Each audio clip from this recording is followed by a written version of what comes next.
வணக்கம். இன்னைக்கு நாம பார்க்க போற விஷயம் ரொம்ப ரொம்ப சுவாரஸ்யமானது. நம்ம அன்றாட வாழ்க்கைக்கு ரொம்ப தேவையான ஒண்ணு. ஒரு மனுஷனோட பிரகாசம் அப்படிங்கிறது எப்படி வருது? அதோட ரகசியம் என்ன? இதான் இன்னைக்கு நம்மளோட இந்த விளக்கத்துல டீட்டெயிலா பார்க்க போறோம். வாங்க நேரா விஷயத்துக்குள்ள போலாம். இப்போ நான் உங்ககிட்ட ஒரு கேள்வி கேக்குறேன். ஒருத்தர் பார்க்க ரொம்ப பிரகாசமா ஒரு தனி தேஜஸோட இருக்காருன்னா அதுக்கு உண்மையான காரணம் என்னவா இருக்கும்னு நினைக்கிறீங்க? நிறைய பணம் இருக்கிறதாலா, இல்ல பார்க்க ரொம்ப அழகா இருக்கிறதால, இல்லனா விலை உயர்ந்த துணிமணிகள் போடுறதால? நம்மள பல பேரு இப்படிதான் நினைச்சிட்டு இருக்கோம் இல்லையா? ஆனா இந்த உண்மையான பிரகாசத்துக்கு பின்னாடி வேற ஏதோ ஒரு மிகப்பெரிய ரகசியம் இருக்கு. அது என்னன்னு தான் இப்போ நாம தேடப் போறோம். ஆளுமையின் பிரகாசம். இன்னைக்கு நாம பார்க்க போற இந்த ஆழமான கருத்து ஸ்ரீமத் சுவாமி சித் பவானந்தர் எழுதின டெய்லி டிவைன் டைஜஸ்ட் புத்தகத்துல இருக்கிற மே 19ஆம் தேதிக்கான ஒரு அற்புதமான பதிவிலிருந்து தான் எடுத்திருக்கோம். சுவாமிஜி ரொம்ப ஆழமான ஒரு ஆன்மீக உண்மைய நம்ம சாதாரண வாழ்க்கைக்கு புரியுற மாதிரி ரொம்ப எளிமையா அழகா இந்த குறிப்புல சொல்லிக் கொடுத்திருக்காரு. இது எங்கிருந்து வருது? பிரகாசம் அப்படிங்கிறது வெளியிலிருந்து வர்ற ஒரு பரிசு கிடையாது. அது உள்ளிருந்து மலரும் தன்மை. எவ்ளோ ஆழமான வார்த்தைகள் பாத்தீங்களா? அதாவது இந்த பிரகாசம்ங்கிறது வெளியில யாரோ நமக்கு கொடுக்கற ஒரு கிஃப்ட் இல்லைங்க. அது நமக்குள்ளேயே நம்ம மனசோட ஆழத்திலிருந்து மெல்ல மெல்ல மலரக்கூடிய ஒரு விஷயம். ஒரு தாமரை எப்படி தனக்குள்ளிருந்து ஒவ்வொரு இதழா விரிச்சு அழகா மலருதோ அதே மாதிரிதான் நமக்குள்ளிருந்து வெளிப்படுற ஒரு இயற்கையான தன்மைதான் இந்த உண்மையான பிரகாசம். இருளும் வெளிச்சமோன். இப்போ ஒரு முக்கியமான ஒப்பீட்ட பார்க்கலாம். ஒரு பக்கம் பாத்தீங்கன்னா எப்பவும் சோகத்திலேயே மூழ்கி இருக்கிறது ஒரு மந்தமான மன அழுத்தத்தை தான் நமக்கு கொடுக்கும். ஆனா இன்னொரு பக்கம் ரொம்ப தூய்மையான மகிழ்ச்சியான வாழ்க்கை உங்களுக்கு எப்பவுமே ஒரு உற்சாகமான சந்தோஷமான பிரகாசத்தை கொடுக்கும். நீங்களே யோசிச்சு பாருங்களேன். நீங்க ரொம்ப கவலையா இருக்கும்போது உங்க முகம் எப்படி இருண்டு போகுது, அதே ரொம்ப சந்தோஷமா இருக்கும்போது உங்க முகம் எப்படி தானா பிரகாசமா மாறுது. அதுதான் இந்த மூலப்பதிவு இவ்ளோ கிளியரா நமக்கு விளக்குது. தீராத சோகமும் மன அழுத்தமும் நம்ம பிரகாசத்தையே அழிச்சிடும்.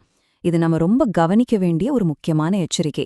நீங்க வெளியில எவ்வளோதான் உங்களை பிரகாசமா காட்டிக்க முயற்சி பண்ணாலும் உள்ளுக்குள்ள ஒரு மன அழுத்தம், ஒரு நெகட்டிவிட்டி இருந்தா அது அந்த பிரகாசத்தை வெளியே வரவிடாம மொத்தமா தடுத்துரும்.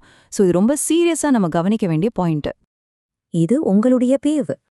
அந்த மந்தமான மன அழுத்தத்துக்கும் சந்தோஷமான பிரகாசத்துக்கு நடுவுல உன்னை தேர்ந்தெடுக்கிறது முழுசா மனுஷனோட கைகள்ல தான் இருக்கு. ஆமாங்க, உங்களுக்கு எந்த மனநிலை வேணும்னு முடிவு பண்ற முழு அதிகாரம் உங்ககிட்ட மட்டும்தான் இருக்கு.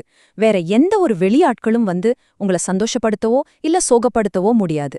இந்த மாபெரும் உண்மைய, இந்த சக்திய நீங்க உணர்ந்துட்டாலே வாழ்க்கையில பாதி வெற்றி கிடைச்ச மாதிரிதான். சரி, இதுவரை தத்துவமா பாட்டோம். இத எப்படி நடைமுறையில நம்ம வாழ்க்கையில கொண்டு வர்றது? இதுக்கு சுவாமி சித்பவானந்தர் 3 தெளிவான வழிகளை சொல்றாரு. முதல் விஷயம் ஒரு தூய்மையான நேர்மையான வாழ்க்கை வாழறது. 2வது எப்பவும் மகிழ்ச்சியா உற்சாகமா இருக்கிறது. 3வது ரொம்ப ரொம்ப முக்கியமானது, நம்ம வாழ்க்கையில நாம இருக்கிற நிலைய விட அடுத்தடுத்த உயர்ந்த நிலைகளை நோக்கி நம்மள நாமே உந்தி தள்ளி கொண்டு போறது.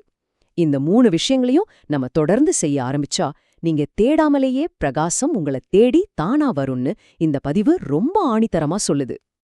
வேதாந்தத்தின் வழிகாட்டுதலி. நீயே பிரகாசமாக இருக்கிறாய், எனக்கு அந்த பிரகாசத்தை வழங்கு. இது வேதாந்தம் சொல்ற ஒரு அற்புதமான ரொம்ப ஆழமான வரி. இதுக்கு என்ன அர்த்தம்னு கொஞ்சம் அமைதியா யோசிச்சு பாருங்க.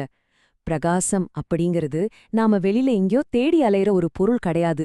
அது ஏற்கனவே நம்மளோட இயல்புல நம்மளோட ஆழத்துல நிறைஞ்சிருக்கிற ஒரு விஷயம்தான் அப்படிங்கறத உணர்றதுதான் உண்மையான ஆன்மீக விழிப்புணர்வு. ஆமா, நீங்களே அந்த பிரகாசத்தோட ஒரு அங்கம்தான். இந்த விளக்கத்தை முடிக்கிறதுக்கு முன்னாடி உங்ககிட்ட ஒரு முக்கியமான கேள்வி கேட்க விரும்புறேன். இன்னைக்கு உங்க வாழ்க்கையில அந்த உண்மையான பிரகாசத்தை கொண்டு வர நீங்க எடுக்க போற முடிவை என்ன? அந்த மன அழுத்தத்தை தூக்கி போட்டுட்டு உங்களுக்குள்ள இருக்கிற அந்த மலர்ச்சிய இன்னைக்கே ஆரம்பிக்க போறீங்களா? நீங்க என்ன முடிவெடுக்க போறீங்கன்னு கொஞ்சம் ஆழமா யோசிங்க. எப்பவும் உற்சாகமா இருங்க. உங்களுக்குள்ள இருக்கிற அந்த பிரகாசத்தை வெளியே கொண்டு வாங்க. இந்த விளக்கம் உங்களுக்கு ரொம்பவே பயனுள்ளதா இருந்திருக்கும்னு நம்புறேன்.